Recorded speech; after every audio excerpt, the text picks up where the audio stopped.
Son las 8:30. Bueno, en la pausa estábamos haciendo un balance de las muchas cosas que han pasado y que siguen pasando. Tuvimos un inicio de febrero con muchas noticias lamentables, los incendios, el fallecimiento repentino del ex presidente Piñera, polémicas en nuestras relaciones internacionales. Y sigue habiendo noticias muy importantes, con una agenda legislativa además bastante intensa. Estábamos mirando la pauta bien temprano, y hoy día hay una cantidad muy importante de comisiones que están sesionando, algunas leyes súper importantes también, como la ley corta de ISAPRES, y algunos otros temas que tienen que ver con la política legislativa. Y todo esto además en el contexto del segundo aniversario del gobierno. Bueno, no vamos a poder abordarlo todo en el panel de hoy, pero trataremos de abordar algunos temas relevantes y de profundizar cada día, como lo hacemos con la conducción de nuestra editora general, Montserrat Rolano. Buenos días, Monse. Muy buenos días. Y con nuestros invitados, en primer lugar tenemos acá en el estudio al integrante de la Comisión Política del Partido Comunista de Chile, Juan Andrés Lagos. Bienvenido, Juan Andrés, gracias por estar acá. Gracias, muchas gracias por la invitación. Bueno, y esto es como un cliché, porque cada vez que coinciden Polín con Juan Andrés decimos que es un panel de periodistas, porque Juan Andrés es periodista de profesión y también lo es la ex ministra de Estado y militante de Bópoli. No está Polín Cantor todavía. Bueno, pero está hecha la presentación. Cuando se sume la saludamos así rápido y seguimos con la conversación. Pero ya tenemos a Juan Andrés para partir. Sí. Bueno, coinciden en la profesión, pero probablemente no van a coincidir en los temas que vamos a conversar en el panel. Lo estoy leyendo a priori y creo que es ninguno. Sí, sí, no es que estemos pauteados. Pero bueno, Juan Andrés, bueno, el gobierno cumple 2 años ayer. Y esto se da en un contexto de bastante polarización, de una oposición además muy dura, ¿no? Y bueno, hubo una actividad de la oposición, de la derecha, de la UDI particularmente, y otras también de otros partidos de oposición, donde fueron lapidarios con el gobierno, ¿no? Prácticamente no destacaron ningún avance, incluso planteando que Chile no está mejor, sino que al revés, ¿no? Uno puede suponer ahí que el país ha retrocedido con este gobierno. Una cosa totalmente distinta a lo que plantea el oficialismo. Y la ministra Vallejo dijo que Chile ha avanzado en 3 seguridades: la seguridad social, pública y económica. Lo mismo ha dicho la ministra Toá. ¿Cómo ves esto, no? Porque hay percepciones muy distintas, y como telón de fondo hay sondeos de opinión, encuestas que plantean que en general la ciudadanía no percibe las mejoras, ¿no? Que evidentemente en todo gobierno siempre hay mejoras, ¿no? Pero la ciudadanía no las percibe. ¿Cómo analizas eso también, no? Porque más allá de lo que diga parlamentarios de oposición o oficialismo, lo cierto es que la ciudadanía, el grueso de la población, no está percibiendo como una mejora en su calidad de vida, según algunas encuestas. ¿Cómo lo ves? Mira, yo creo que hay una situación bastante compleja en Chile en este momento. Creo que la disonancia entre los análisis de las fuerzas políticas y la sociedad es alto, y creo que es un tema que se profundiza, y me parece que ese es un dato de realidad. Desconocerlo no tiene ningún sentido. La expresión de eso, para mi gusto, el año pasado, fueron 2 cuestiones fundamentales y sustantivas que no se debieran olvidar, porque son parte de este diagnóstico: los 2 plebiscitos, los resultados. Uh-huh. Ahí hay antecedentes súper fuertes y concretos. Y me da la impresión a mí que las élites políticas en general son muy rápidas en tratar como de mirar para el techo, obviar cuestiones donde se expresa la subjetividad. Yo estoy hablando de, lo he dicho otras veces, por voto obligatorio, 5,5 millones de personas, más o menos, que votaron, otras anularon, otras dijeron que no podían votar, en fin, pero 5,5 millones de personas que se incorporan al universo de ciudadanía que vota, pero por voto obligatorio, y que antes no votaban. Y hacían que Chile fuera el país donde menos se votaba en todo el continente. Entonces creo que hay ciertas cuestiones que es importante tratar de ocultarlas más. Creo que efectivamente en Chile hay un descontento social que yo diría entre comillas, estable en el tiempo. Estamos hablando de muchos años. De muchos años. No estamos hablando de circunstancias de un gobierno a otro. Estamos hablando de algo más profundo.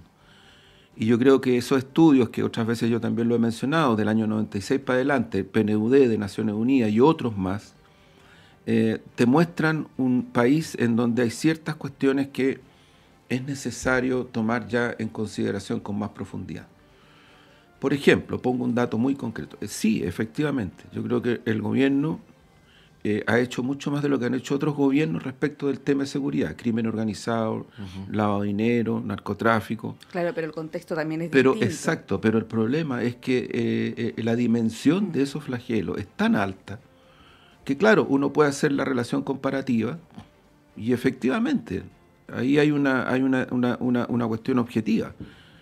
Pero la dimensión del problema te lleva a que tú concluyes, como dato de realidad, que el Estado chileno no está en condiciones, en este momento, sus instituciones, sus recursos, todo, preparado, no estaba, ni está todavía preparado para enfrentar la dimensión profunda de este tipo de cuestiones.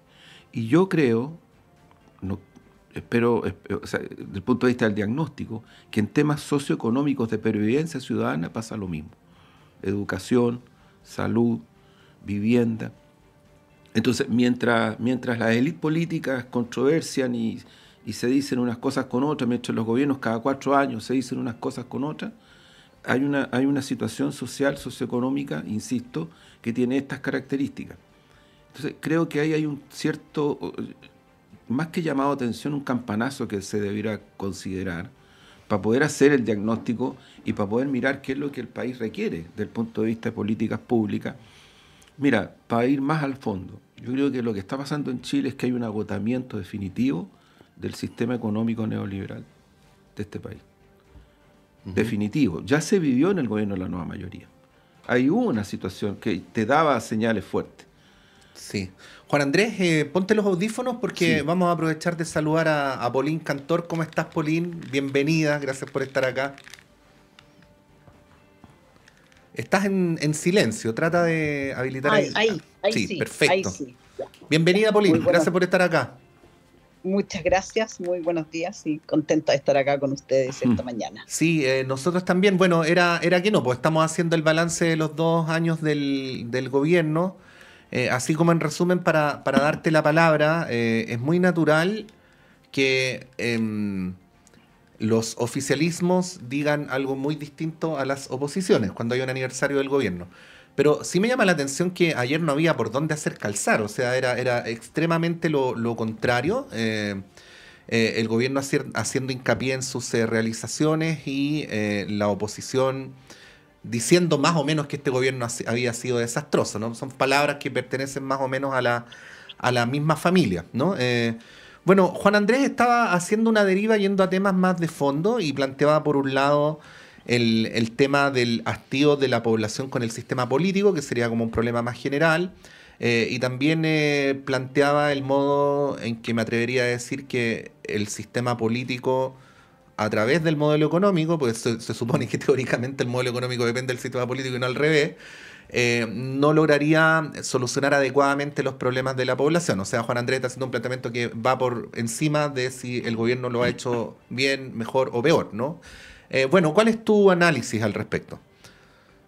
A ver, yo creo que acá hay varias cosas. Hay cosas evidentemente que son de fondo, que tienen que ver con nuestra estructura como país.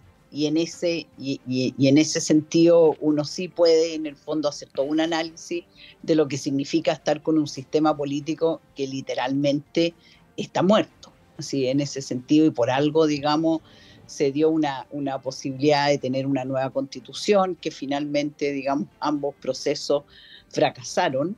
Pero acá el análisis va, lo que se está haciendo, ¿cierto? Cuando un gobierno cumple 2 años, es que se analiza al final qué ha hecho, qué no ha hecho, cómo está el país, en qué se ha avanzado. Y en ese sentido yo diría lo que más llama la atención es esta suerte como de cortocircuito, de incongruencia total, cuando tú tienes un gobierno que a los 2 años está mostrándose como un gobierno exitoso, que ha cumplido con sus promesas, que ha tenido buenos resultados, que se ha avanzado, que está mucho mejor, y cómo eso contrasta con un sentir ciudadano, que ni siquiera tiene que ver con los políticos ni con la oposición, sino que cuando tú ves las encuestas y ves cuando le preguntas a la gente cómo está, nadie te dice que está mejor. Entonces, en ese sentido, yo creo que hay una frase que dice que el dato mata el relato. Y yo creo que acá los datos son muy elocuentes, son muy fuertes, en el sentido que si tú pescas el desempleo de todos los gobiernos, el gobierno del presidente Boric es el que ha tenido el desempleo más alto, ¿cierto? Con un 8,3. Y así vamos viendo también, por ejemplo, con las mismas cifras en inversión, con la creación de empleos formales. Entonces, vemos una economía que, por un lado, está totalmente alicaída, y si bien se logró controlar la inflación, y yo creo que ahí hay un trabajo que ha sido extraordinario del Banco Central en términos de cómo ha manejado la política monetaria, y por otro lado, el Ministerio de Hacienda también ha tenido un control importante respecto del gasto fiscal, que nos ha permitido controlar uno de los peores males en una economía, que es la inflación. Pero el resto de los indicadores económicos, tú ves que estamos totalmente caídos, cuesta mucho hoy día conseguir un trabajo, la economía no se ha reactivado, al revés, tenemos productividad baja cuando vemos un PIB decreciente. Entonces, los datos, si lo vemos en materia económica, a la baja. Si vemos los datos en seguridad, son de verdad terroríficos. Tú ves que en una de las encuestas, un 52% de las personas te dice que, digamos, la inseguridad, los delitos y sobre todo los delitos violentos han crecido muchísimo. Después, por ejemplo, tienes otros temas que también van asociados a la seguridad, que es la migración irregular. Y solo para dar un dato, en los 4 años anteriores, la cifra fue en migración irregular de 88.062, que es casi el mismo número que ya se tiene en menos de 2 años de gobierno. Incluso eso es una medición como de 18 meses. Entonces, así uno puede ir viendo también lo que pasa en educación, donde hay otra crisis profunda, donde uno que todavía no recuperamos lo que es la asistencia prepandemia, que yo creo que eso es un punto central, que es que los niños puedan ir al colegio.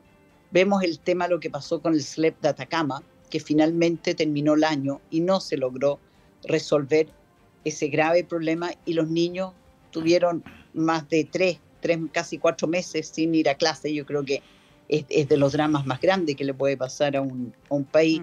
Los liceos emblemáticos en el suelo. Entonces, no podemos hablar que la educación ha mejorado. Y si tomamos el tercer pilar, y con esto ahí cierro esta parte, vemos que en salud el problema también se sigue agravando. Las listas de espera han seguido aumentando, si bien el tiempo de espera de cada persona en atenderse tal vez ha mejorado, pero finalmente en salud no estamos mejor. El hoyo sigue creciendo, y además con un problema gigantesco que se nos viene con la salud privada y la no resolución del tema de las ISAPRE. Entonces, solo con estos datos, que no voy a latear con los datos duros en cada una de esas áreas, pero se hace muy difícil entender por qué el gobierno se va a un discurso tan triunfalista cuando la percepción y los datos te muestran algo totalmente distinto. Sí, justamente quería ir a eso. Bueno, mencionar que varias de las cuestiones que plantea Pauline son situaciones que venían de antes que asumiera este gobierno. No, tampoco las voy a atribuir al gobierno del presidente Piñera, ¿no? Incluso vienen de antes, el tema de la seguridad, ¿no? La educación, para qué decir, lo de las listas de espera, más allá que uno también puede atribuir ciertas cuestiones de gestión a la actual administración. Pero quiero quedarme, Juan Andrés, sin perjuicio que puedes hacer mención a lo que decía Pauline, en el tema de la percepción, porque uno, y hablando con gente, ¿no? Esto a todos les debe pasar, la gente se siente más insegura, más allá de los datos, de las encuestas, siente temor de salir a la calle, sobre todo en algunas zonas de Santiago, ¿no? Que son más inseguras que otras. Hay mayor inseguridad que hace 2, 3 años, para no atribuírselo al presidente Boric. Necesariamente, y a la gente le cuesta más llegar a fin de mes, ¿no? Su sueldo no le alcanza, más allá que los datos de inflación, porque a eso hacía alusión el gobierno ayer en varias ocasiones, que claro, la inflación se ha mantenido en un 4%, ¿no? En estándares normales, pero lo cierto es que los precios no han bajado, se han mantenido, ¿no? Por lo tanto, el alza de hace 1 o 2 años, producto de varias situaciones que tampoco son necesariamente atribuibles a este gobierno, se ha mantenido. Por lo tanto, es cosa de ir al supermercado, de ver lo caro que está el costo de la vida, ¿no? Pato comentaba más temprano el tema del alza de la benzina, 60 pesos en una semana. La benzina de 93 octanos va a llegar a 1.323 pesos. Estamos hablando de un costo de la vida altísimo, incluso si uno lo compara con países europeos. ¿Ya? Esa es la realidad, por un lado el tema económico y por otro lado el tema de la seguridad. Por lo tanto, cuando uno escucha al gobierno hablar de la inflación, hablar de la delincuencia, puede ser que a mucha gente no le haga sentido ese discurso. Y ahí por eso retomo lo que te preguntaba inicialmente, ¿cómo lo evalúas o qué crees que debiera hacer el gobierno, ¿no? Porque lo que dice Polín, claro, también tiene un punto, ¿no? En el sentido que eso no se está percibiendo. ¿Cómo lo ves? Mira, yo sigo harto y trato de estudiar harto las encuestas. Pero, a ver, si nos guiamos por las encuestas, si uno compara la adhesión ciudadana del presidente Boric con la de Piñera y con anteriores presidencias, esta es la más alta a los 2 años de gobierno. La de Piñera era bajísima y la anterior bajísima. Por lo tanto, si fuera por... el segundo gobierno de Bachelet también. También, por eso digo, claro. Sí, porque coincidió con Cabal. Claro, por lo tanto, comparar, si vamos a comparar, quiere decir que en este momento, a 2 años, el presidente Boris tiene mucho más adhesión ciudadana, pero mucho más adhesión ciudadana que la que tenía Piñera y que la que tenía la propia presidenta Bachelet. Ese es un dato. Segundo, pasa lo mismo con el gobierno, con el gabinete. Yo creo que medirlo así, claro, comparativamente te deja ese dato y que es real. O sea, si uno mira la última academia, Pulso Ciudadano, Signo, en fin, te indican estos puntos de referencia que digo. Pero yo creo de que siendo ese un dato de realidad, a mí me parece, yo me quedo más con lo que, insisto, con lo que ocurrió el año pasado en 2 hechos en los cuales la gente se pronunció. Y bueno, el voto es una cuestión importante en las democracias. La derecha perdió una propuesta constitucional que intentaba constitucionalizar la ISAPRE, constitucionalizar el sistema de pensiones. La gente rechazó, votó en contra porque le pareció gravísimo de que un proyecto constitucional lo entendió como un punto abierto a la batalla contra el narcotráfico y el crimen organizado. Asoció a ese proyecto constitucional a cuestiones muy graves respecto de las mujeres en general. Estoy hablando no solo de algunos aspectos, estoy hablando de temas como salario, trabajo seguro, trabajo remunerado, en fin, una línea completa. Entendió de que el proyecto lo que hacía era abrirle camino a rebajar sustantivamente los presupuestos de los municipios. Entonces te están diciendo claramente una ciudadanía en términos muy mayoritarios que lo que quiere es vivir mejor. Y vivir mejor son los temas que tienen que ver con pervivencia, salud, educación, efectivamente. Entonces, yo por eso creo que hay que elevar un poco la mirada con realismo desde el punto de vista de lo que significan 4 años de gobierno y otros 4 años de gobierno y otros 4 años de gobierno. Yo creo que estamos obligados a mirar con mayor profundidad. Mira, yo incorporo el análisis. El Fondo Monetario Internacional, respecto de Chile, porque lo hizo respecto del planeta, pero respecto de Chile, antes de pandemia, ya advertía de que los modelos aplicados económicamente en los 90 en adelante en países como Chile iban al colapso. El FMI, yo no estoy hablando de ninguna organización de izquierda internacional, estoy hablando del FMI. Y ocurre que si uno mira las políticas públicas que se desplegaron en buena parte del gobierno de la nueva mayoría, después en el gobierno de Piñera, y ahora también en cierta medida significativa, no tienen ninguna diferencia. Si Polina en eso tiene razón. La macroeconomía, entre comillas, está perfecta, pero la macroeconomía en este país está perfecta para los grandes grupos y las corporaciones transnacionales, no para la ciudadanía. Entonces uno dice, bueno, pero es que controlamos la inflación. Si el problema no es ese, el problema es que tú no puedes vivir con una economía a escala humana sin que eso implique que la ciudadanía vive mal.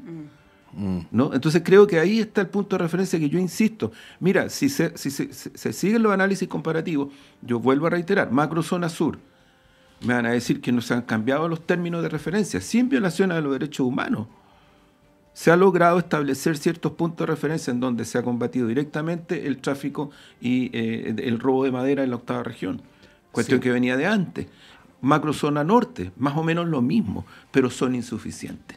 Sí, ahora Ese es el punto para mí que hay que tomar en consideración. Ahora, en el tema de la seguridad ciudadana, pienso yo que debemos hacer un esfuerzo por mirar el tema en perspectiva, ya porque no digo que no sea legítimo criticar al gobierno de turno, ni al anterior, ni al que viene, pero si uno va a los datos duros, y aquí hay dos encuestas cuya consistencia técnica nadie rebate, que una es la encuesta nacional urbana de seguridad ciudadana, que esta es una encuesta que hace el INE, pero con el respaldo del Centro de Microdatos de la Facultad de Economía de la Universidad de Chile, y la otra es de Paz Ciudadana, y estas dos encuestas, de hecho, uno de los técnicos que trabajó en la encuesta por parte de la Universidad de Chile, dice él, textual, que estos resultados son calcados en las dos encuestas.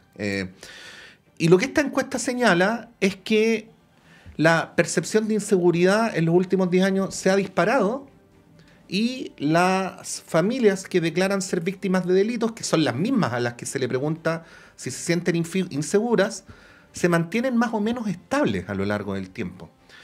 Incluso hace 10 años atrás el porcentaje de familias que decían haber sido víctimas de delitos era mucho más alta que en la última encuesta que mide hasta los datos del año 2022.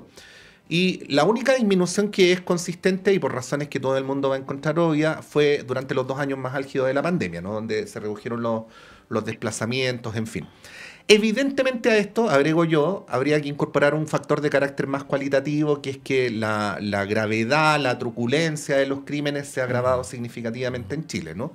¿Pero esto mide hasta el año 2022?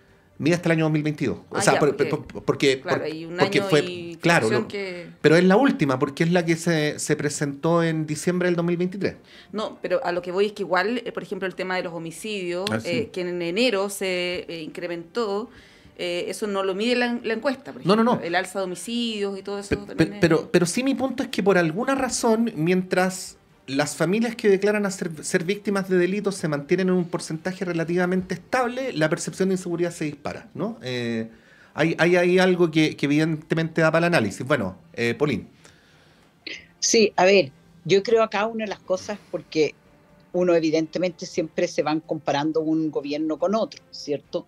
Pero acá hay un tema que es lo que hemos visto en estos 2 años, que es que la tendencia no se ha revertido. Porque evidentemente todos los problemas vienen heredados, y no vamos a decir que así, en el fondo este es un bolo que ha ido creciendo en muchos de los temas. ¿Y qué es lo que espera la ciudadanía con la llegada de un nuevo gobierno? Espera que tú puedas revertir esa tendencia y empezar a tener mejoras. Y acá lo que ha pasado en estos 2 años es que ninguna tendencia, digamos, ninguno de los temas se ha logrado revertir esa tendencia a la crisis. Entonces, yo creo que sí, hablando del tema y lo que pones tú con el tema de seguridad, uno, es importante decir que, como dices tú, que esto llega solo hasta fines del 22, falta todo el año 23, que fue un año bastante violento, donde los chilenos hemos visto, ¿cierto?, cómo han aumentado esos delitos, los homicidios sobre todo, secuestros que antes no teníamos. Entonces, hay un sentido de inseguridad que es transversal. Hoy día las personas que salen en la noche de su casa, la mayoría efectivamente le da susto y no sabe si lo van a asaltar, si va a llegar bien, qué medidas tiene que tomar. Por lo tanto, yo creo que en ese sentido no hay ninguna duda. Y yo creo que lo que ha sido positivo es que en temas de seguridad, ahí hemos visto que tanto el gobierno como la oposición han logrado trabajar juntos para sacar una serie de leyes que durante el gobierno anterior del presidente Piñera no fueron aprobadas, que fueron trancadas porque no estaban dispuestos a dar su apoyo a una agenda de seguridad potente. Estando, como dijo el propio presidente Boric, sentado en el sillón de O'Higgins, se ha tenido que dar cuenta que gobernar, que estar con guitarra es otra cosa. Y ha tenido que mover a su coalición a aprobar esas leyes, cosa que también yo creo que es otro de los problemas que no hemos entrado acá, que es la propia división de las dos almas que tiene el gobierno justamente en promover muchas de las leyes que se requieren para que el país pueda, digamos, tomar medidas en materia de seguridad, sobre todo, por ejemplo, en la ley de inteligencia, que está ahí parada, el uso de la fuerza, y ahí hay un montón de leyes que requieren urgencia, que nos van a permitir justamente poder combatir hoy día el crimen organizado. Entonces, yo creo que cuando tú ves un gobierno que llegó con una propuesta, que de esa propuesta se desmorona, ¿cierto?, el 4 de septiembre, con esa votación de un 62% que le dice al gobierno, acá los chilenos no queremos una transformación profunda, queremos mejoras, queremos mejorar nuestra calidad de vida, queremos tener más igualdad, más oportunidades, más justicia, pero no queremos transformar este país en algo que no es. Y vemos hoy día que es digamos, todo el seguimiento que hace Idea País, donde dice que solo un 15% de su programa se ha ejecutado. Por lo tanto, es el propio gobierno también quien ha tenido, y lo ha dicho el presidente Boric, ha tenido que reevaluar, reestructurar lo que él tenía en mente al momento de llegar. Y yo creo, y con esto cierro esta reflexión, que estos próximos meses, de acá a junio, son muy relevantes en términos de las señales que dé, de cómo en el fondo va a poder avanzar en estos temas que tienen mayor preocupación en la ciudadanía, porque luego entramos en una espiral de elecciones que evidentemente se toma la agenda y empieza a entorpecer, ¿cierto?, el quehacer del gobierno en su último año y medio. Sí, pues antes de junio, que son las primarias, ¿no? El 10 de junio, si no me equivoco, 9 de junio, son las primarias para alcaldes. El gobierno, todos los analistas han planteado que el gobierno ya tiene que tener por lo menos aprobado una de sus reformas, apuntando principalmente a la reforma de pensiones. Ya vamos a hablar de eso, pero a propósito de lo que decía Pauline de las dos almas, ha habido una controversia en las últimas horas, a raíz también de lo que ocurrió con este episodio de la FIDAE, ¿no?, de excluir a Israel de la FIDAE, y se ha planteado que hay una especie de molestia del canciller Van Claveren, quien ayer descartó romper relaciones con Israel, que incluso algunos medios, voy a citar, en medio El Mostrador, una nota de Carlos Saldivia que señala que el canciller habría estado muy molesto en una discusión que tuvo con el segundo piso, Carlos Figueroa particularmente, ¿no?, que representa una mirada, ¿no?, distinta, probablemente en materia de política exterior, que lo llevó incluso a evaluar su renuncia. Otros medios también hablan de una especie de síndrome de Carlos Montes, ¿no?, esto de que un ministro en el fondo se ve forzado a defender posiciones que no necesariamente son las propias. Está esto, ¿no?, estas diferencias o posibles diferencias, ahí no sabemos también cuán profundos sean aquellas diferencias, y la decisión de no romper relaciones con Israel, que también es discutible. Ha habido también algunos parlamentarios que han dicho que al embajador se le debe expulsar, o que se debe incluso romper relaciones con ese país, como lo han hecho otros en la región. Dejo planteado esto. Yo sé que tanto Pauline como Juan Andrés son buenos para hablar, así que mejor hacemos la pausa y a la vuelta les damos la palabra.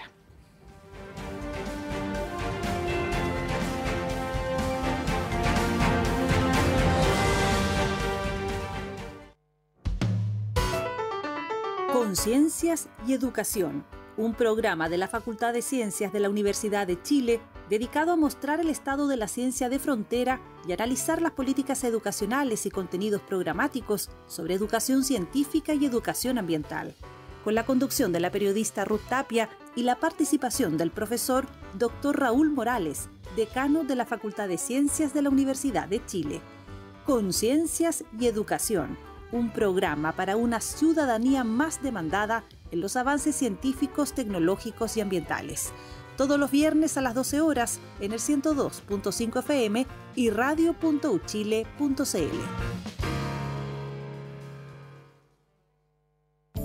Hola, Soy el periodista y locutor Luis Hernán Schwaner y quiero invitarles a compartir cada viernes a través de Radio Universidad de Chile el Último Café. El Último Café, cada viernes a las 22 horas en Radio Universidad de Chile, 102.5 FM y en nuestra señal online en www.radio.uchile.cl. Recuerde, El Último Café, cada viernes a las 22 horas en la radio que piensa. Usted está invitadísimo a compartir con nosotros El Último Café.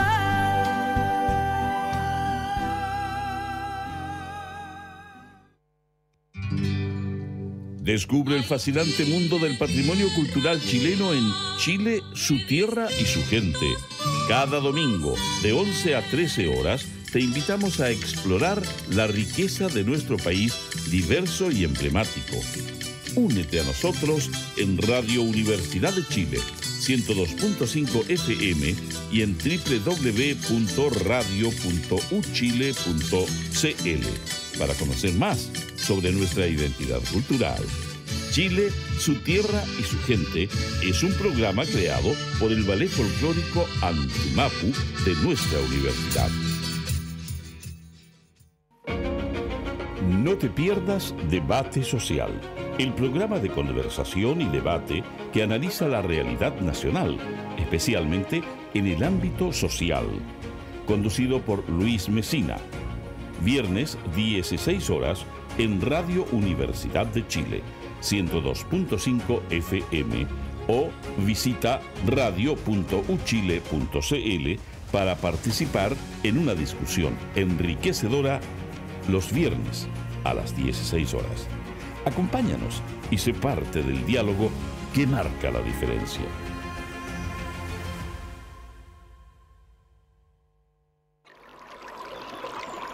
Aguas Trayén o Cascada en Mapudungún es la mejor agua purificada con tecnología de última generación. Para más información, visite su página web www.aguastrayen.com.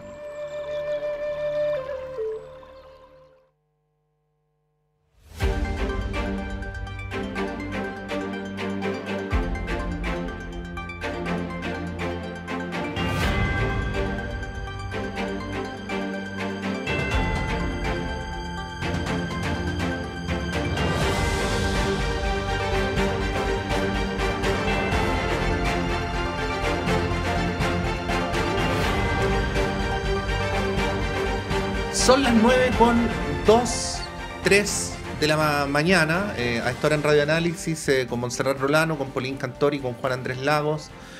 Monse ya anunció el tema antes de la pausa. Me da la impresión de que este es un dilema de política exterior que no tiene nada de privativo de Chile, que debe ser más o menos el mismo dilema que se está dando en distintos lugares del mundo en relación a lo que está ocurriendo en Gaza, y que es la vieja discusión entre el pragmatismo y los principios, que tengo entendido es la primera de las grandes discusiones que se dan sobre cómo debe ser la política exterior de un país, ¿no? Juan Andrés, ¿cómo ves lo que está ocurriendo? Mira, yo sobre eso creo que hay que tener también una mirada de contexto. A mí me parece que hasta ahora, y lamentable y trágicamente, nada de lo que se ha hecho respecto de el sistema de relaciones internacionales, incluyo Naciones Unidas, el Consejo de Seguridad, la Corte Internacional de Justicia, hasta ahora nada ha detenido lo terrible que es que Israel bombardea hora tras hora, día tras día, a la hora que quiere, como quiere, y sigue matando niñas, niños, mujeres, seres humanos, de una manera absolutamente unilateral, arbitraria, un crimen de lesa humanidad, un exterminio absoluto. Hasta ahora nada lo ha detenido. Nada.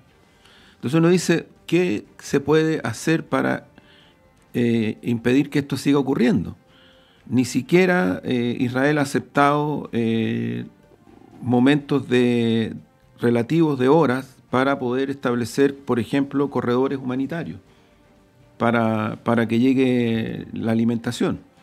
Yo creo que esto le va a costar la elección a Biden, porque lo que está pasando en el mundo, y no se muestra mucho, es que la reacción está ocurriendo en la ciudadanía, incluido Estados Unidos. Es inédito la marcha que hubo el otro día en Nueva York, inédito la marcha que hubo en Texas, bastante grande, en rechazo al genocidio israelí, y en Estados Unidos, yo creo que más que incluso en Europa, la ciudadanía identifica claramente el apoyo que Estados Unidos, el gobierno de Biden, le da a Israel en relación a la masacre.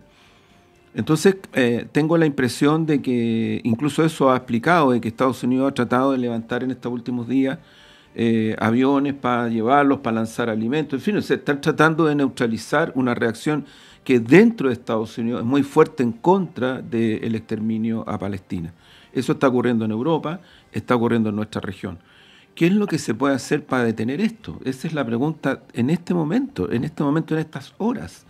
Yo creo que lo primero es dejar claro de que aquí no se trata de una guerra entre Israel y Hamás, que es lo que yo escucho en los medios abiertos en Chile todos los días. No hablan de exterminio, hablan de una guerra. Entonces, y eso es totalmente irreal. El presidente de Turquía acaba de decir, lo que hace Hamás es una resistencia, no es una guerra. Es lo mismo que dice Sudáfrica, es lo mismo que dicen la mayoría de los países, incluso los saudíes, en esa zona. Entonces, tengo la impresión de que es necesario poder considerar medidas mucho más efectivas que impliquen que la comunidad internacional que quiere detener este tremendo crimen pueda aplicar a Israel medidas que efectivamente le hagan reflexionar respecto de los costos que significan para Israel y para su gobierno el continuar con esta masacre. En ese contexto, si uno mira lo que está ocurriendo hoy, hasta las acusaciones en las cortes internacionales son insuficientes. Son insuficientes. ¿Qué es lo que hizo la comunidad internacional para detener el nazismo de Hitler? ¿Qué es lo que hizo? Aplicó medidas que significaron simplemente derrotar en todos los planos el fascismo alemán. Eso fue lo que hizo. Sin eso no se habría logrado derrotar al fascismo alemán. Entonces, yo lo que creo, y no estoy diciendo que haya que invadir Israel, no estoy diciendo eso. Estoy diciendo de que, dado las circunstancias, es necesario avanzar hacia medidas mucho más fuertes, enfáticas del sistema internacional para impedir lo que está ocurriendo. Y entre otras, ese tipo de cosas, a mí me parece que hay que evaluar con mucha atención, no la ruptura de relaciones, porque no necesariamente la ruptura de relaciones te lleva a detener a un gobierno. Pensemos en la dictadura de Pinochet. Aquí la dictadura de Pinochet, hubo muchos países que rompieron relaciones con la dictadura, y la dictadura siguió adelante porque el poder económico corporativo que tenía Contranacional, incluido el gobierno de Estados Unidos, era muy grande. Entonces creo que ahí hay que mirar con mayor atención. Para mí el tema es cómo en este momento frenar de una vez por todas esta masacre, y creo que la forma de frenarla es aplicar medidas que impliquen para el gobierno de Israel que si lo sigue haciendo, no solamente va a perder apoyo para su producción de armamento, sino que va a perder apoyo para el intercambio comercial, para el intercambio económico, para todo tipo de intercambios con naciones civilizadas que no se hacen parte de un crimen de lesa humanidad como el que está cursando. Pauline. A ver, lo primero, y después voy a hacer ahí el análisis, pero después lo primero que no he visto a Juan Andrés, ahí la pregunta es, ¿por qué tú acá no has mencionado, no has dicho nada respecto de entregar los rehenes de vuelta? Sí, yo creo que las cosas que está esperando digamos, el gobierno de Israel es para poder, digamos, sentarse a conversar, es que le entreguen los rehenes. Yo creo que eso es algo de las cosas también más inhumanas que hemos visto. Y eso, como que, digamos, se olvidan de ponerlo sobre la mesa, como que se olvidaron que hay familias, que hay niños, que hay mujeres que están ahí detenidas, civiles totalmente inocentes.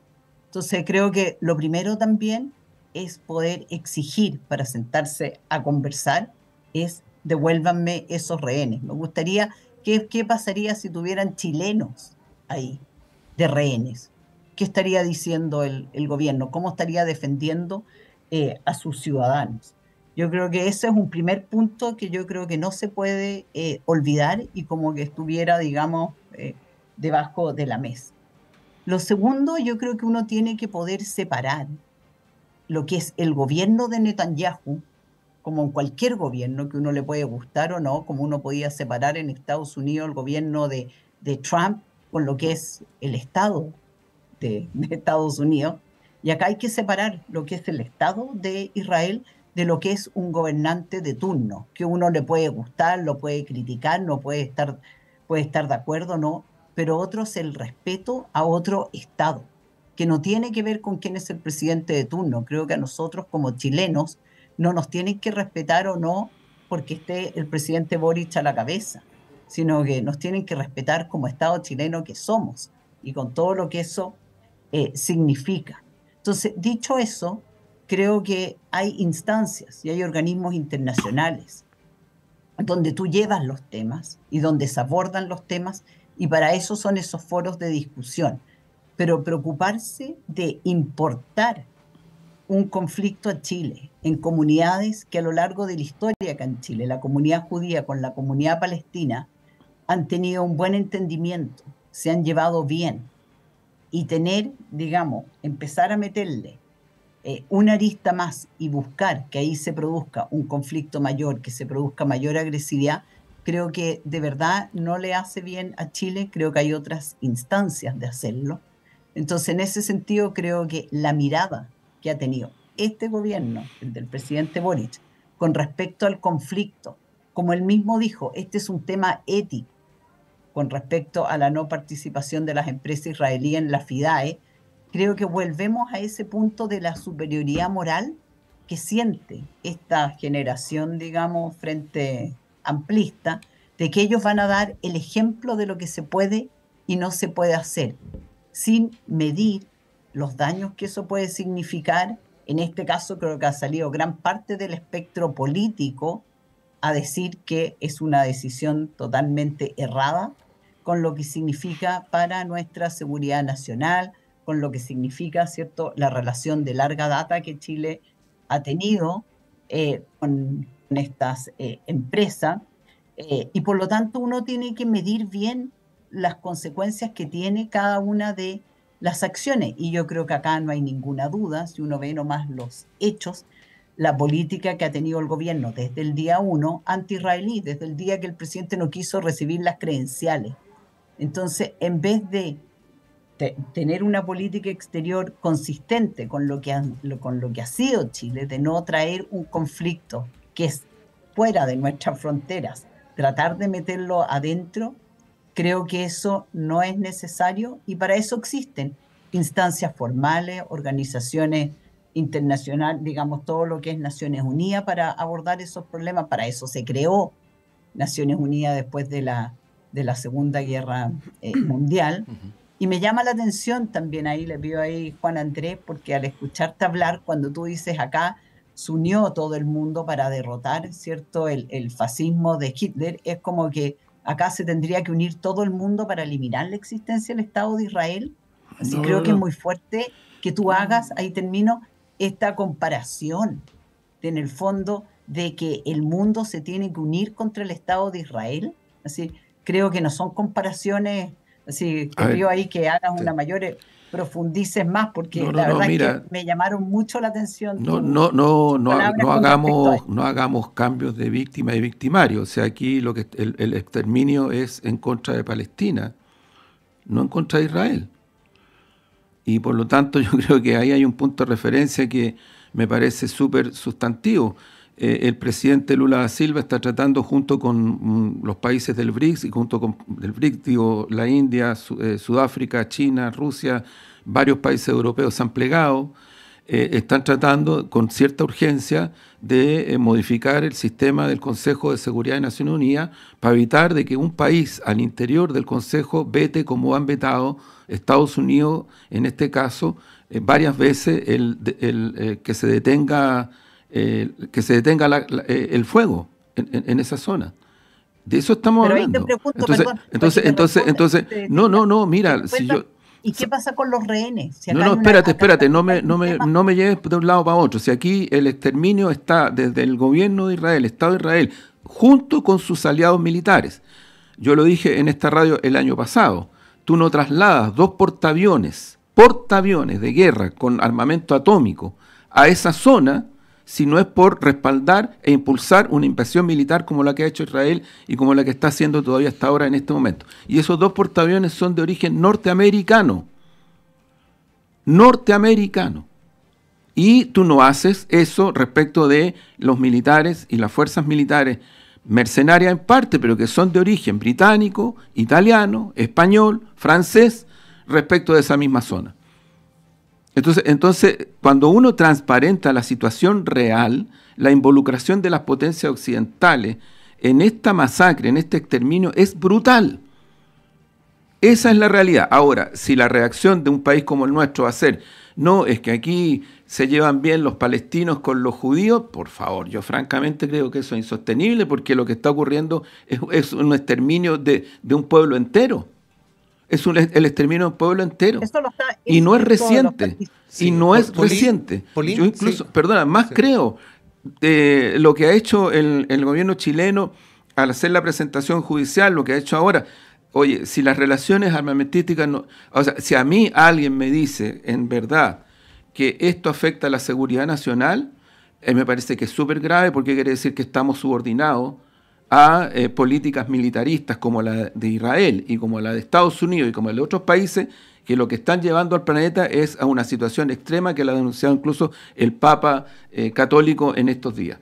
Sí, entonces yo creo que aquí tenemos una diferencia muy de fondo respecto Paulín, de eso. Quería hacerte una pregunta. Quería preguntarte cómo ves en esto el factor Netanyahu. Porque lo que está ocurriendo en Gaza se da en un contexto en el cual tenemos un gobierno de Israel que está muy debilitado por dentro. O sea, habíamos visto durante los meses precedentes manifestaciones en contra del gobierno bastante inéditas en la historia de Israel. Sí. Por el otro lado, yo no recuerdo haber visto nunca hasta ahora un desmarque al menos retórico, ¿no? Otra cosa del análisis que tú haces, Juan Andrés, del gobierno de Estados Unidos respecto a Israel como el que hemos visto en las últimas semanas. Sí. Misma cosa de la Unión Europea, o sea, para mí era inimaginable escuchar a Borrell, más allá de que pueda ser solamente retórico, pero de un embargo de armas a Israel. Las manifestaciones en Europa, en Estados Unidos, y finalizo con esto, todos aquí somos seguidores de medios de comunicación. En general, los medios estatales europeos habían sido siempre pro-israelíes, la Radio Francia Internacional, la Deutsche Welle, etcétera. Bueno, ha habido un cambio muy drástico en poquito tiempo de estos medios a una posición abiertamente crítica a lo que está haciendo el gobierno de Netanyahu. Bueno, ¿cómo ves ese factor en todo esto, ¿no? En esta situación donde parece haber un rechazo a la acción del gobierno israelí mucho mayor que la que habíamos conocido en tiempos precedentes? Yo acá no voy a defender a Netanyahu porque yo no estoy de acuerdo con su política extrema. Así, en ese sentido, yo creo que lo que él ha generado y este antisemitismo mundial que ha ido increciendo, producto de una política que finalmente no ha sido, digamos, no ha logrado tener, digamos, por un lado, en el fondo la cantidad de civiles inocentes que han muerto no tiene ningún, así es realmente condenable. Nadie puede justificar algo así. Entonces, en ese sentido, yo creo que esta extrema dureza que él ha tenido para derrotar a Hamás, evidentemente ha tenido un costo altísimo, que yo por lo menos no estoy de acuerdo con ese costo, y yo creo que hay muchos en el mundo, y lo vemos lo que ha pasado en el mundo, que tampoco lo tienen. Pero no perdamos la perspectiva acá de cómo esto partió, qué pasó ese 7 de octubre, la violación, cómo se mataron en forma, digamos, realmente terrorífica a esa cantidad de mujeres, de niños, de adolescentes, una matanza pocas veces vista de parte de un grupo terrorista. Si Hamás no es el Estado palestino, Hamás es un grupo terrorista que lo que busca abiertamente es el exterminio del Estado de Israel. Entonces, tampoco perdamos acá las perspectivas en términos de con quién, digamos, con quién tiene al otro lado. Entonces, uno también dice, es lamentable que un grupo como Hamás no sea capaz de poner a sus ciudadanos por delante, entregar los rehenes, sentarse a conversar.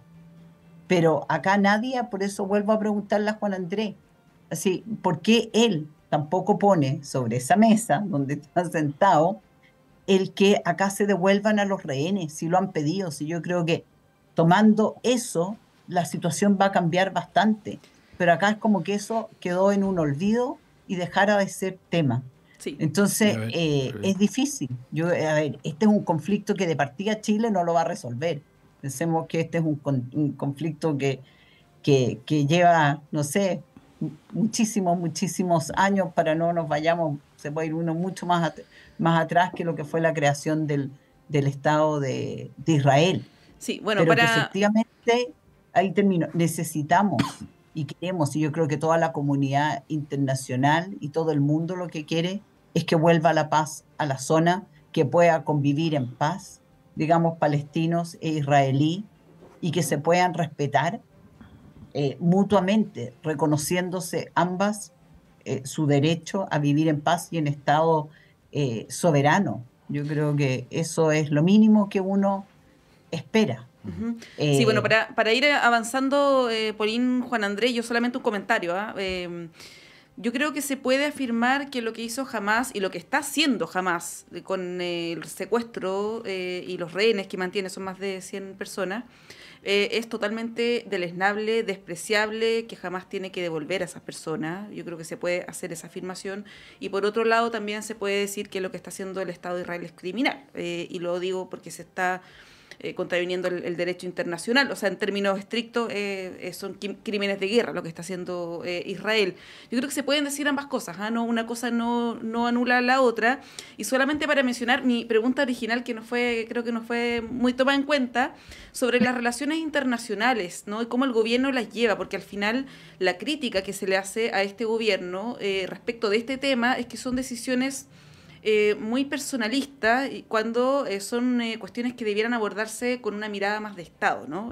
Con esto yo no estoy entregando una postura, estoy hablando de las críticas que se le han hecho del propio oficialismo. Por algo, la presidenta del Partido Socialista cuestionó lo que ocurrió con la FIDAE. Se ha dicho que el presidente no escucha mucho al canciller, y que se apoya mucho en su asesor internacional, Carlos Figueroa, y toma decisiones él mismo, ¿no? Es un debate que está instalado, que probablemente va a continuar de alguna manera, pero queremos aprovechar los últimos minutos que nos quedan para abordar otro tema que quizá aquí haya mayor grado de acuerdo entre ustedes, Pauline, Juan Andrés, que es el debate que se ha instalado de alguna manera sobre el censo. Hay parlamentarios, particularmente del Partido Republicano, que han manifestado una cierta sospecha, ¿no? Respecto del censo. Voy a leer textual, para no ahí caer en malas interpretaciones, respecto del diputado Luis Sánchez del Partido Republicano, que señaló: preocupa la tremenda desconfianza que se ve en la gente. Claramente nadie quiere entregar información tan sensible en medio de una crisis delictual y con un gobierno inexperto. Ya veremos en unos meses el resultado. Planteando esta duda en torno al censo, que es algo que yo creo que nunca había ocurrido, ¿no? Siempre existe esto de colaborar, ¿no?, con el censo, independiente de la adhesión que uno tenga a un gobierno, ¿no? ¿Cómo ves eso, Juan Andrés? Esto que se instala, ¿no? Esta como sospecha de entregar información, ¿cómo lo evalúas? Mira, solo respecto del tema anterior, que creo que es súper importante. Evidentemente las tratativas que se han realizado han fracasado por el rechazo de Israel, no de Hamás. Y ahí están mediando Egipto y están mediando varios países saudíes. Tengo entendido que el Vaticano también ha estado tratando de mediar, pero el rechazo a las tratativas, incluido el intercambio de prisioneros, porque hay una cantidad de palestinas y palestinos prisioneros hace muchos años en las cárceles de Israel, eso lo ha rechazado Israel, no Hamás. Eso es un dato de realidad. No se puede mentir. Eso es parte de lo que está ocurriendo. Así como también el rechazo a el cese al fuego para básicamente entregar alimentación por vía aérea a las personas que están muriendo de hambruna al interior de la franja y en el mismo Gaza. Lo tercero, yo vuelvo a repetir, si quisiéramos hacer la comparación proporcional con el territorio chileno, desde la creación del Estado Israel en la zona, Chile sería menos que la región metropolitana. Eso sería. Entonces, ¿quién ha invadido a quién? es Israel a Palestina. Eso es. Y eso no lo puede negar nadie, porque físicamente tú lo muestras con los mapas y ahí está. Entonces, creo que es importante considerar ese tipo de circunstancias. Mira, respecto a esto otro, a mí me llama mucho la atención todo este clima que se trata de generar, porque no se dice nada respecto, por ejemplo, de las grandes corporaciones económico-financieras que manejan mucho más información. Pero mucho más información. No solamente tienen los celulares, saben dónde vives, saben quién eres, saben tus ingresos, saben todo. Mucho más de lo que tiene organismos públicos que están tratando de sostener un sistema que no es solo este gobierno, para generar políticas públicas. Por ejemplo, yo te digo en concreto, en el censo anterior, uno de los datos clave que salió es que las mujeres que llevan los ingresos a la familia subió de 1 a 3 en Chile. Eso te implica un cambio necesario de políticas públicas enorme. O sea, estamos pasando de una sociedad en donde hace algunos años atrás, ¿no? El imaginario decía los hombres son los que mantienen los hogares, a una sociedad en donde crecientemente las mujeres mantienen los hogares desde el punto de vista económico. Eso en políticas públicas es un cambio notable en un país en donde todavía hay sectores que rechazan la posibilidad de que haya igualdad en salarios entre mujeres y hombres y diversidad de género. Entonces creo que meter sospechas a este tipo de cuestiones, como lo han hecho con otras cosas, como lo hicieron el año pasado y como lo han hecho en muchas otras cosas, a mí me parece de extraordinaria gravedad, porque si alguien quiere concluir de que con producto de buscar este tipo de políticas de desestabilización, de incertidumbre, respecto de un gobierno en particular, va a llevar al triunfo de un sector político, en este caso la derecha, yo creo que puede ser una apuesta extraordinariamente peligrosa y equívoca. Polín. A ver, muy cortito nomás con respecto a lo anterior de la política exterior. Solo decir que yo creo que lo que hemos visto con el presidente Boric o en el gobierno es como una política de gustitos. Y solo voy a dar otro ejemplo que me llamó mucho la atención con respecto a esto que sucedió hace muy poco, con respecto a la frontera con Bolivia, que se disminuyeron las horas de control y se aumentó las horas en que puede haber paso de 10 a 24 horas. Me parece que cuando estamos con una crisis migratoria de estos niveles, realmente no se entiende por qué se toman decisiones de ese tipo. Dicho eso, me voy directo al tema del censo. Y yo creo que acá esto es lo que estamos viviendo y da mucha pena. Yo creo que es parte de esta gran crisis de desconfianza que existe. Y es no solo en Chile, sino que es a nivel mundial. Es como hoy día nos estamos relacionando los seres humanos. Y esto no tiene que ver con un gobierno o con otro. Y yo creo que el tema del censo tienen que ser políticas de Estado. Así, yo espero ahí que esto no caiga y no debería caer en la cancha partidista, porque justamente el censo es lo que nos permite después hacer mejores políticas públicas, es lo que nos permite saber esa radiografía que se hace con mucho tiempo, con mucha dedicación, de quiénes somos, cuáles son nuestros verdaderos dolores en base a los datos, en base a la realidad. Entonces yo creo que estos son proyectos donde todo el país tiene que remar para el mismo lado. El INE tiene que respetar la privacidad del dato. Había mucho cuestionamiento con respecto a si había que dar el nombre o no, si es que se había pedido en otro censo, si se debía dar el primer nombre, se había que dar el nombre completo. Acá lo que uno espera, ¿cierto?, es que toda esta información que se entrega sean herramientas para generar políticas públicas que se mantengan en la más absoluta reserva como corresponde. Pero yo creo que esta mezquindad que se da respecto de los que están en un lado, de los que están en otro, entonces hoy día es la oposición que uno esperaría, ¿cierto? Y yo estando en la oposición, creo que esto hay que hacerlo en conjunto. Pero el día de mañana, cuando los que hoy gobiernan estén en la oposición, no como lo hicieron la otra vez también con el censo anterior cuando le tocó al presidente Piñera, entonces acá hay un tema que nos ha hecho muy mal, que es quién le dobla la mano a quién, en vez de verdad de pensar que hay temas que son de Estado que tenemos que sacar adelante y donde, con esto cierro, que la ideología no puede estar de por medio. Y creo que lo que dijo el diputado Winter con respecto a que ha faltado ideología para sacar adelante los temas del programa, creo que es un tremendo error. Creo que justamente tenemos que desideologizar nuestro quehacer para que avancemos como sociedad en su conjunto. Sí, simplemente mencionar, Pauline, que lo que ocurrió durante el censo en el primer gobierno del presidente Piñera no fue no sé cómo decirlo, como un gallito de la oposición, sino que fue un problema de diseño, Sí.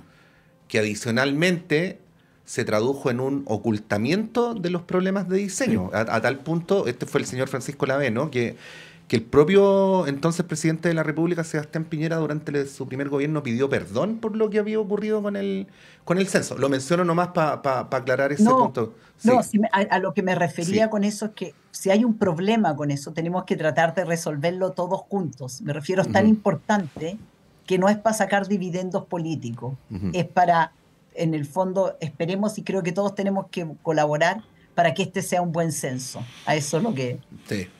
Sí, totalmente de acuerdo. Bueno, tenemos que cerrar esta parte de Radioanálisis cuando son las 9:31. Agradecemos a Pauline Cantor. Pauline, muchas gracias y te esperamos en una próxima ocasión. Muchas gracias, espero estar ahí presencial la próxima. Te vamos a estar esperando. Juan Andrés, muchas gracias a ustedes por acompañarnos. Muchas gracias. 9:31, hacemos un breve corte y a la vuelta está Claudio Medrano con ustedes.